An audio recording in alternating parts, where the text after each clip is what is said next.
Além de ser um excelente professor, é um excelente divulgador da doutrina espírita, trabalhador. Para nós é uma alegria imensa recebê-lo. Seja bem-vindo mais uma vez.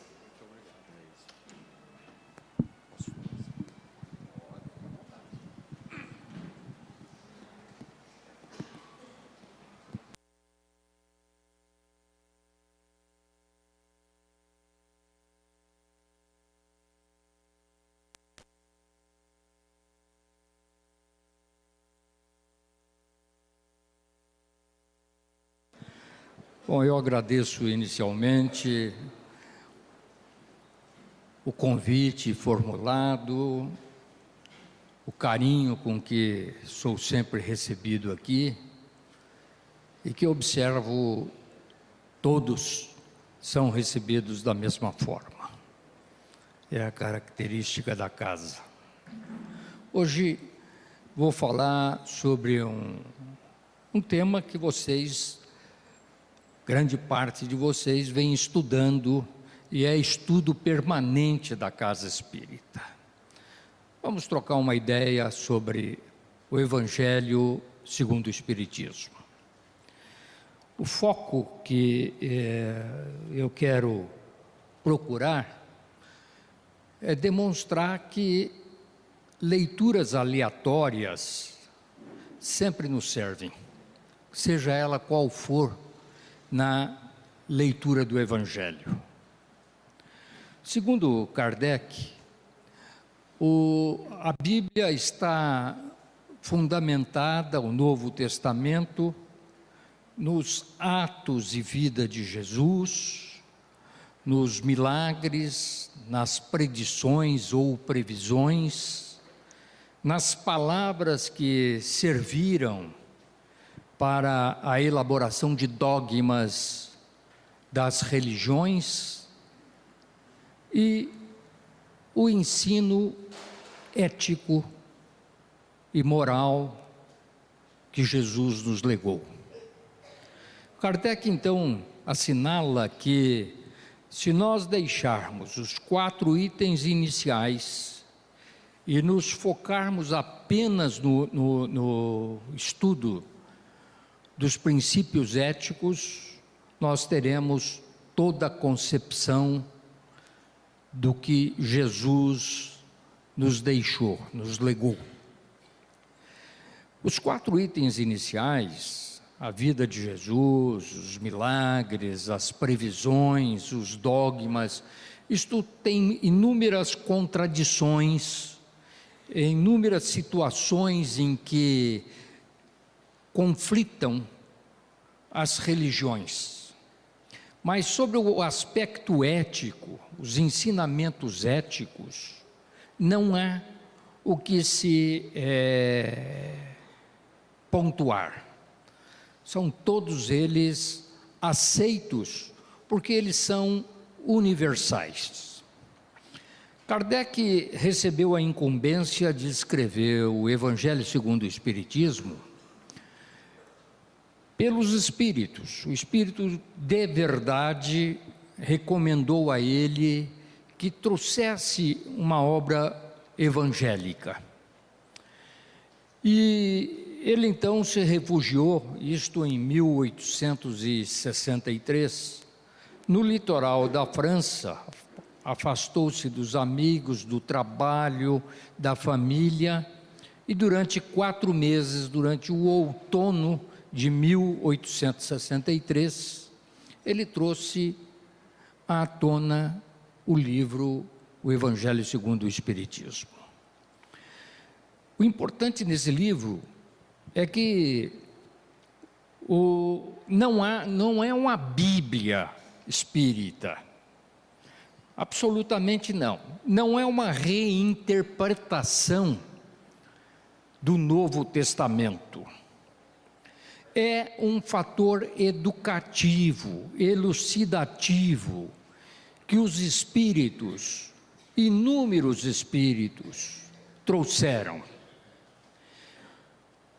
Os comentários que são feitos aos capítulos que fundamentam o Evangelho segundo o Espiritismo foram trazidos por diferentes médiuns, em diferentes cidades, em muitos autores espirituais, entre eles Lacordaire, Lázaro, Marcos, Erastus, o Espírito de Verdade, entre outros espíritos de luz, que nos trazem comentários elucidativos a respeito do Evangelho que Kardec passa a nos adotar.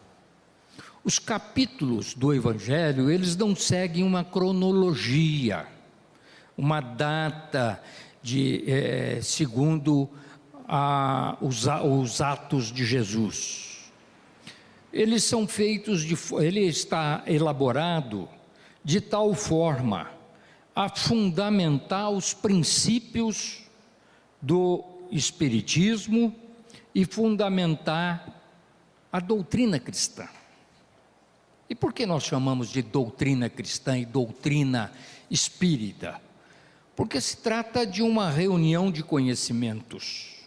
Não é o conhecimento único da religião, das ciências, das leis morais, das leis que regem o universo, que são leis imutáveis. É bom que a gente tenha sempre a noção de que Deus não vai contrariar as leis físicas, as leis orgânicas do universo para nos atender em pedidos, muitas vezes pedidos fúteis, não é? Sem tecer crítica, mas evidentemente pode ter esse aspecto. Nós vemos que tem religiões que o fundamento é plenamente material. As pessoas buscam ali os bens materiais. E isso Jesus deixou muito claro quando disse que o meu reino não é deste mundo. O Evangelho os 4 primeiros capítulos, eles estão fundamentando toda a doutrina espírita. O primeiro capítulo, não vim destruir a lei, com o sentido de que ele não procuraria mudar o que havia sido dito por Moisés, mas ele veio sim para trazer novos conhecimentos. O segundo capítulo, meu reino não é deste mundo, em que ele prega a vida futura e abdica do que se propunha ele para ter o reino material. Ele não aceita isto, e quando Pilatos lhe pergunta se ele era rei dos judeus, ele responde: meu reino não é deste mundo. O capítulo número 3, há muitas moradas na casa do meu pai, em que ele vai falar sobre a pluralidade dos mundos habitados. É impossível, quando a gente olha o firmamento e verifica a imensidão de pontos luminosos, estrelas, ou pequenas nuvens claras no fundo do firmamento, aquilo que a gente imagina ser o fundo do firmamento, e que não é, mas uma galáxia. E só para exemplificar, a galáxia que nós habitamos, a Via Láctea, chamada assim porque ela tem esse aspecto leitoso, visto pelos astrônomos, ela tem cerca de 400 bilhões de estrelas. E é uma enormidade de galáxias em que os astrônomos dizem que até onde a imaginação humana possa ir, exista cerca de 100 bilhões de galáxias. Aliás, hoje já não se fala mais, a ciência não fala mais em universo, fala em multiverso. E disto resulta o conhecimento que podemos adquirir sobre a grandiosidade de Deus. E muitos de nós, porque nós somos muito pequenos na imaginação e no aprendizado, imaginamos que Deus está a nosso serviço. Muitas vezes eu entrego os meus problemas para Deus resolver. Não, não é assim. Nós temos que ter o entendimento de que nós temos capacidade para resolver nossos problemas, enquanto estamos em provas, porque se ou quando estivermos em situação de expiação, nós não poderemos resolver diante daquele momento os nossos problemas. E a gente também precisa se perguntar sobre a questão do tempo, né? Nós vamos ficando com os cabelos brancos e vamos nos julgando velhos. Estamos na infância da espiritualidade. Não temos, se temos a eternidade, se somos eternos, não há que se pensar em velhice. O corpo pode adquirir feições de desgaste ao longo do tempo. Uns ficam com os cabelos brancos, como o meu, está ficando, ainda tem um cabelinho mais ou menos escuro. Outros perdem o cabelo todo do couro cabeludo. Enfim, vamos desgastando. Mas isto faz parte do nosso processo, dos princípios para os quais nós viemos até aqui. E o quarto capítulo diz a respeito daquele tema: ninguém pode ver o reino de Deus se não nascer de novo. E a explicação, o entendimento que não tiveram no passado, como Nicodemos, que imaginava que como pode um homem velho voltar ao ventre da sua mãe? A doutrina espírita, entre outras doutrinas e religiões reencarnacionistas, nos esclarecem a respeito. Então, este é o enfoque da doutrina. Esses 4 capítulos, eles vão fundamentar toda a obra do Evangelho. Agora, é muito comum a gente fazer o culto no lar, em casa, ou abrir um trabalho mediúnico, fazendo uma abertura aleatória do Evangelho. E depois sempre tem alguém que diz assim: meu marido é que precisava ouvir essa lição, ou minha mulher é que precisava ouvir tal coisa. Isso é feito para nós, porque trata de ensinamentos éticos, né?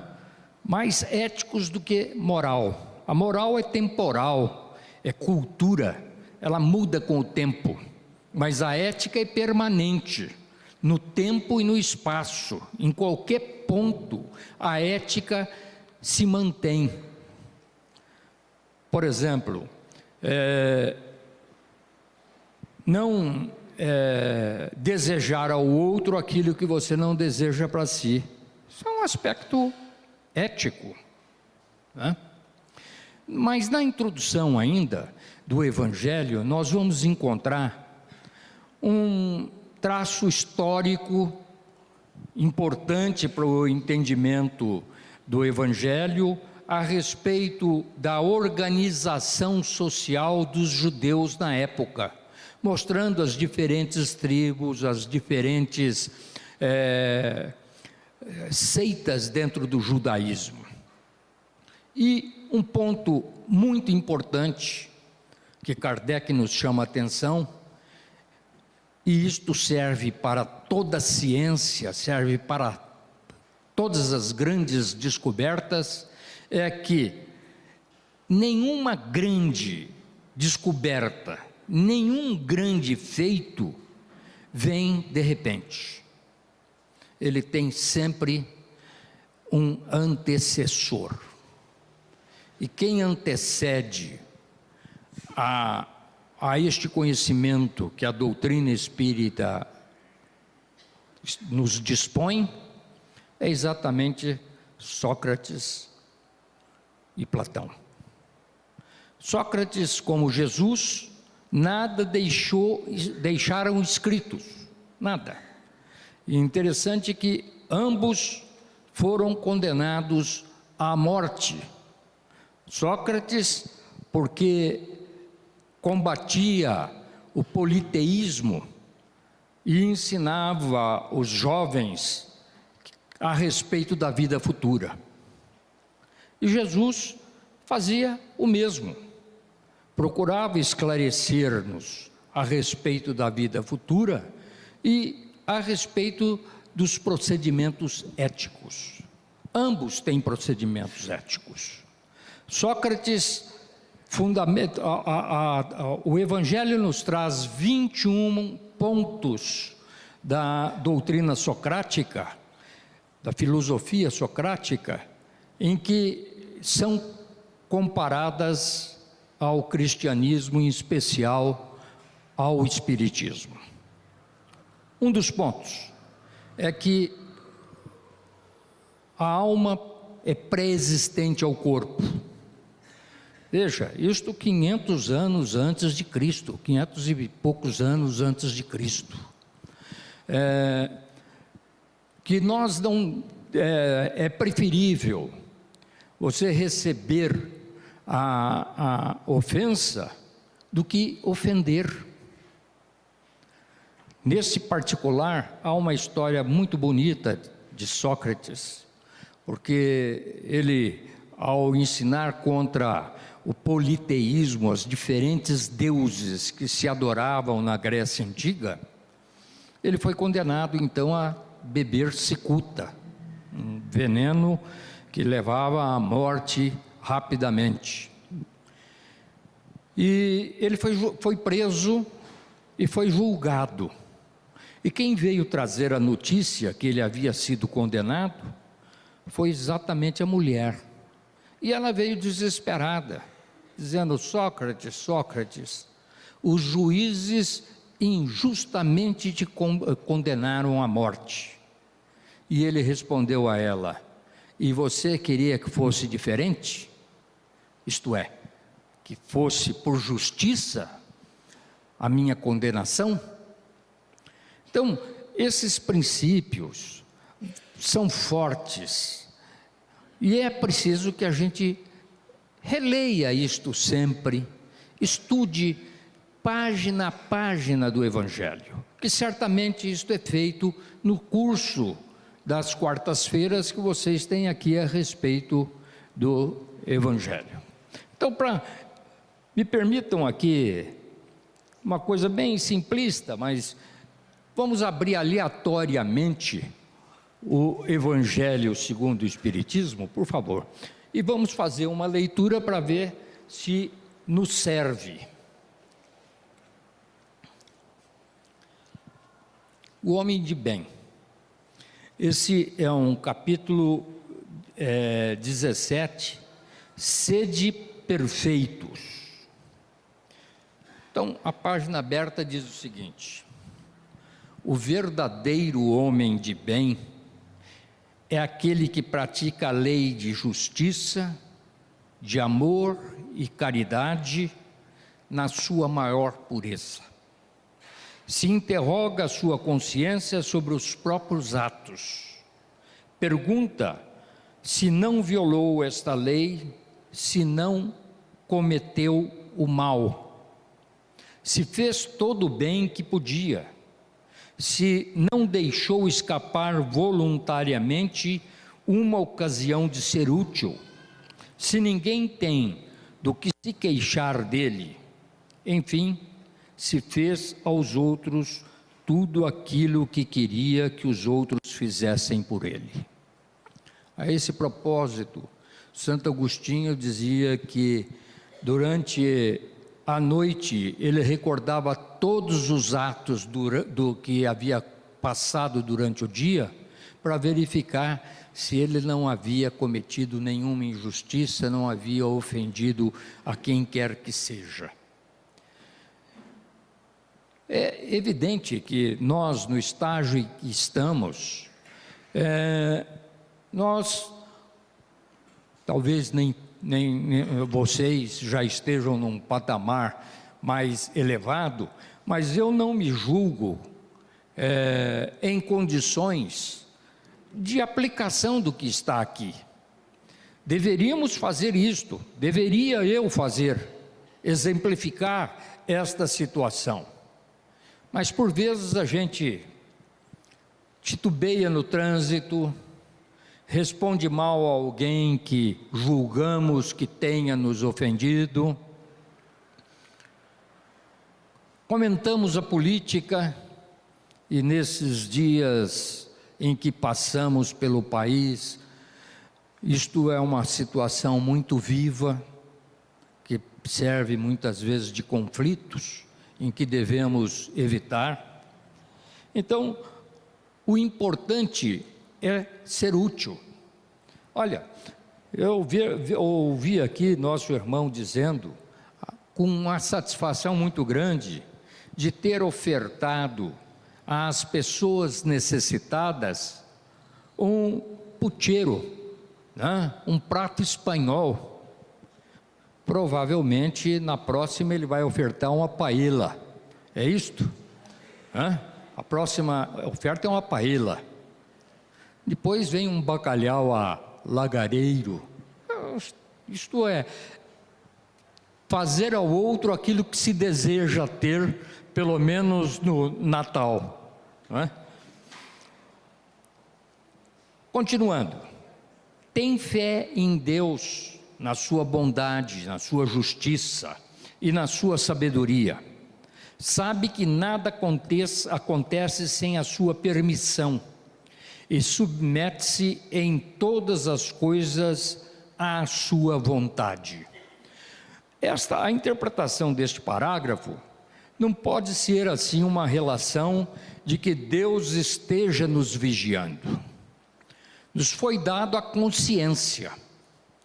E o que vai limitar e ditar as normas de evolução é cada um de nós. Nós estamos a caminho do processo evolutivo. Não apenas individualmente, mas coletivamente. Porque nós não vamos evoluir isoladamente um dos outros. É necessário que tenhamos o conhecimento necessário, e conhecimento é uma coisa fundamental. Por isso devemos, Kardec nos alertava de que, espíritas, estudai, adquirir conhecimento e colocá-lo em prática, porque ter o conhecimento guardado para si, ser o grande leitor da imensa biblioteca da doutrina espírita, ler todos os livros que vieram pela psicografia de Chico, isso não significa a salvação de ninguém. Aquele que leu apenas o Evangelho e o pratica na sua essência, está muito mais evoluído do que nós que somos leitores da bibliografia espírita. Tem fé no futuro e por isso coloca os bens espirituais acima dos bens temporais. E com isso está nos deixando claro que o que importa é a essência. Aliás, Sócrates dizia isto, que quando em outras palavras, mas ele dizia que quando nos encarnamos, deixamos o paraíso, nós ficamos fascinados pela matéria, e isso nos perturba. Mas quando nós nos voltamos à essência e praticamos o bem, nós readquirimos o legado de paz na espiritualidade. Sabe que todas as vicissitudes da vida, todas as dores, todas as decepções, são provas ou expiações, e as aceita sem murmurar. Bom, provas e expiações, eu sei que todos vocês conhecem a essência do que significa, mas prova é aquilo em que a gente veio com um compromisso, mas eu posso sair dele, posso não aceitar, não é?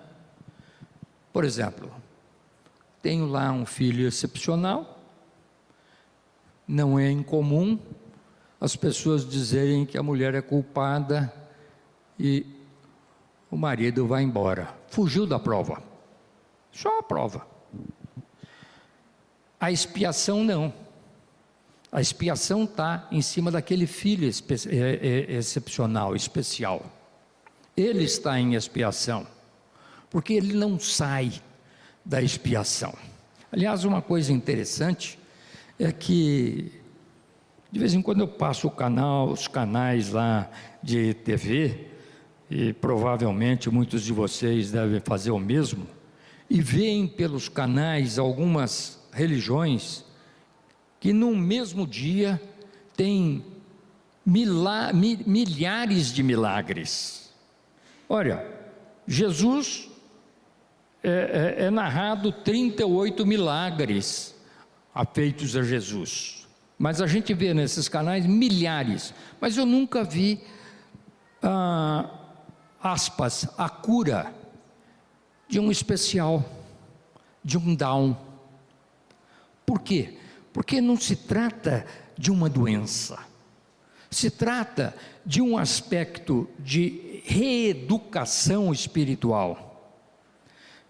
Kardec, no livro Céu e Inferno, nos traz uma informação muito importante quando ele pergunta ao espírito de verdade se ele poderia evocar um espírito de um excepcional. Na época eles chamavam-no de idiotas, e o espírito, aliás, o espírito de São Luís, diz que sim. Então ele chama o espírito de Charles, não tem sobrenome. E esse espírito se manifesta através de uma médium que Kardec tinha completo reconhecimento. E o espírito vem e diz, olha, ele que era andava pelas ruas todo abobalhado, nada era coordenado, né? Pelas ruas de Paris. Aí ele diz o seguinte, olha, eu entendo tudo que se passa ao meu redor, sei de tudo que está acontecendo, porém, meu corpo físico apresenta defeitos, impedindo que eu me manifeste corretamente. Eu me sinto um prisioneiro dentro deste corpo, e estou assim porque fui, no reinado de Luís XI, XII, não me lembro agora, uma pessoa que fazia intrigas, né? E recrudesci nessa situação em outra reencarnação, e hoje venho expiar as minhas faltas em função do que fiz, e tenho este corpo defeituoso, embora saiba tudo o que se passa ao meu redor, né? Hoje nós precisamos reconhecer que o mundo melhorou muito nesse aspecto. Eu me lembro quando criança e víamos lá uma pessoa excepcional fazendo qualquer coisa que se repetia, e a gente dizia assim: olha ali o bobinho. Isto acabou. Hoje se tem um respeito, graças aos trabalhos da APAI, aos trabalhos de divulgação que a mídia faz. Hoje se emprega, busca se empregar essas criaturas que estão em expiação, contribuindo para a sua evolução. Então, o mundo tem melhorado. É que o mundo cresce, os problemas também crescem e aparecem, e nós costumamos lamentar dizendo que o mundo está cada vez pior. Não. Há 2000 anos atrás você não tinha hospital. O doente jogava-se, a doença mais terrível da época era a hanseníase, a lepra, né? Jogava-se o doente no fundo de um vale, e para alimentá-los, deixavam o alimento ali e eles vinham buscá-lo. Hoje nós temos hospitais e ninguém morre mais de hanseníase se o desejar, porque no mundo inteiro se oferece tratamento, embora existam focos desta doença em alguns pontos do mundo, inclusive no Brasil. No Amazonas nós temos lá uma localidade, uma certa cidade, em que tem altíssimo índice de hanseníase. E um espírita, médico, comprou um ônibus, leva colegas, e esse rapaz, ele visita esses locais fazendo consultas e dando tratamento às expensas dele, com o que recebeu de herança da mãe. Veja que ato bonito, né? Então, não vou tomar muito tempo mais de vocês, vou tentar ler mais um parágrafo e ver o comentário que é feito por um espírito a esse respeito. O homem possuído pelo sentimento de caridade e de amor ao próximo faz o bem pelo bem sem esperar recompensa, paga o mal com o bem, a defesa do fraco contra o forte e sacrifica sempre o seu interesse à justiça. Encontra sua satisfação nos benefícios que distribui, nos serviços que presta, nas venturas que promove, nas lágrimas que faz secar, nas consolações que leva aos aflitos. Um gesto maravilhoso das mulheres espíritas e alguns homens, em várias casas espíritas, talvez aqui também ocorra, saem uma vez por semana visitando doentes, velhos, pessoas que estão acamadas sem a menor condição de se levantar e não tem mais ninguém para olhar em casa, porque as pessoas saem para trabalhar, e eles saem visitando essas pessoas, dando passe, conversando, emprestando o ouvido para as queixas.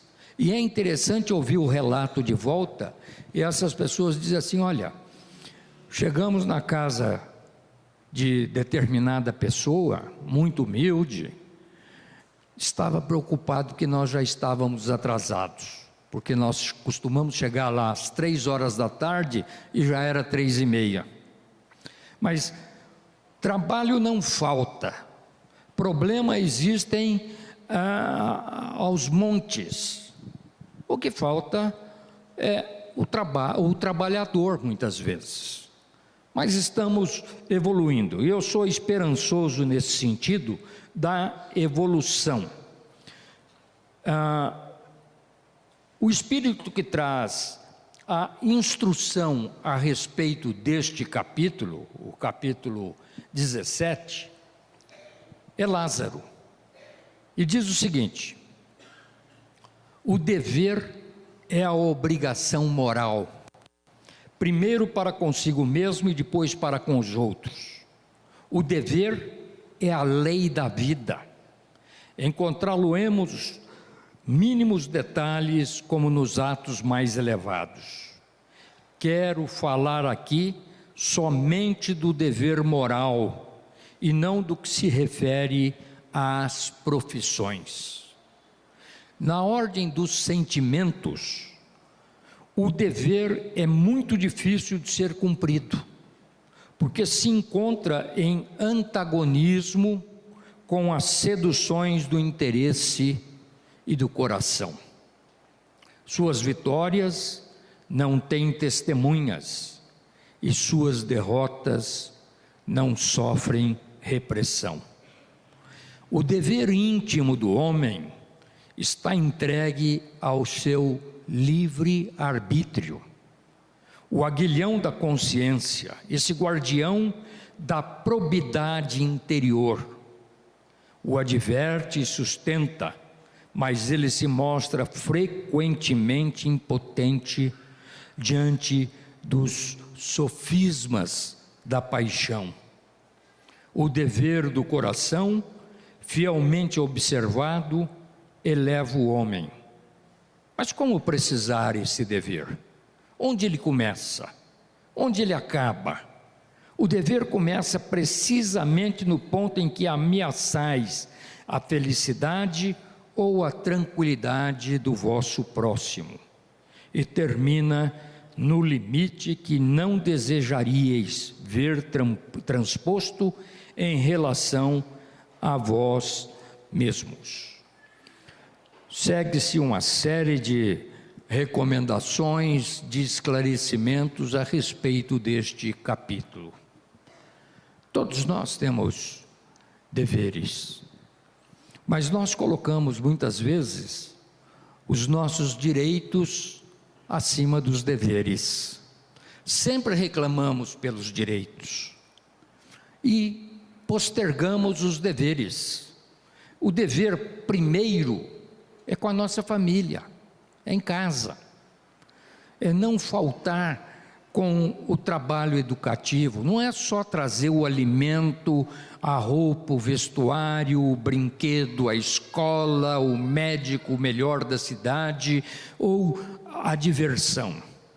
É, acima de tudo, o processo educativo.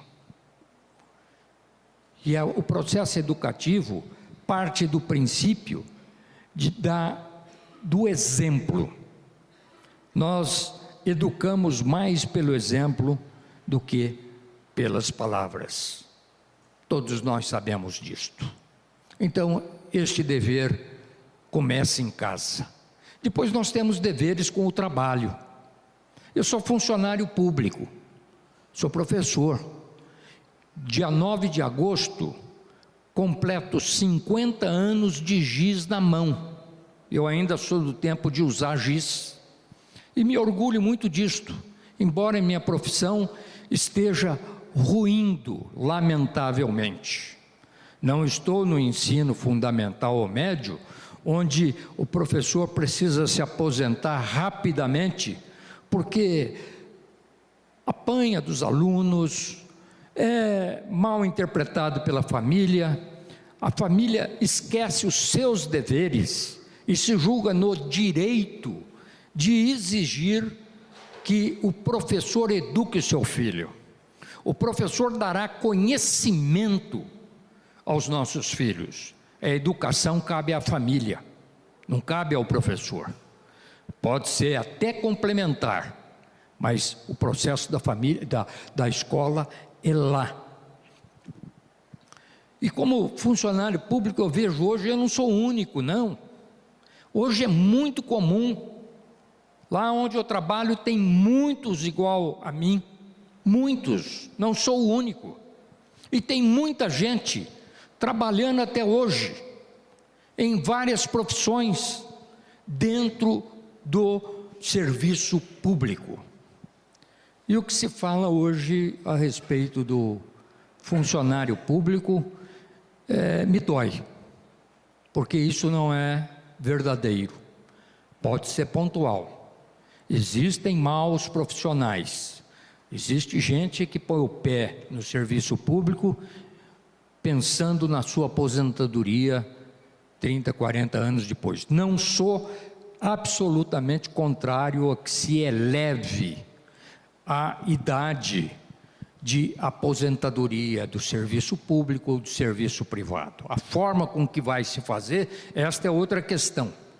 Mas nossa vida, estamos cada vez mais longevos, né? Eu estou com 74 anos, parece que eu tenho 73, né? Então, hoje a ciência nos oferece todos os medicamentos. Hoje em qualquer esquina você encontra um lugar para fazer exercício gratuito, público. A prefeitura faz isto, está aí, né? Mas nós gostamos de bater nas costas do prefeito. Reclamamos do governador, reclamamos do presidente. A nossa história é assim. O importante é se manter claro de que, se temos direitos, temos deveres a ser cumpridos. Temos deveres com o nosso próximo. Temos deveres com o nosso companheiro de trabalho.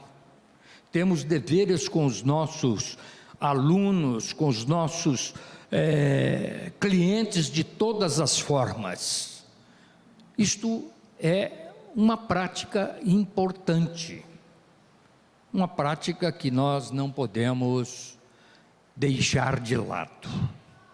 Pois bem, o meu intuito aqui era de trazer a vocês o aspecto de que o Evangelho segundo o Espiritismo não é uma Bíblia nova, não é uma reinterpretação da Bíblia, pelo contrário, é uma colocação importante dos Espíritos a respeito de algumas situações éticas que Jesus nos apresenta. Que esta obra possa estar presente junto do nosso criado mudo, e antes de dormirmos, possamos ler uma frase ou duas para que o sono venha de forma tranquila. Muita paz a todos.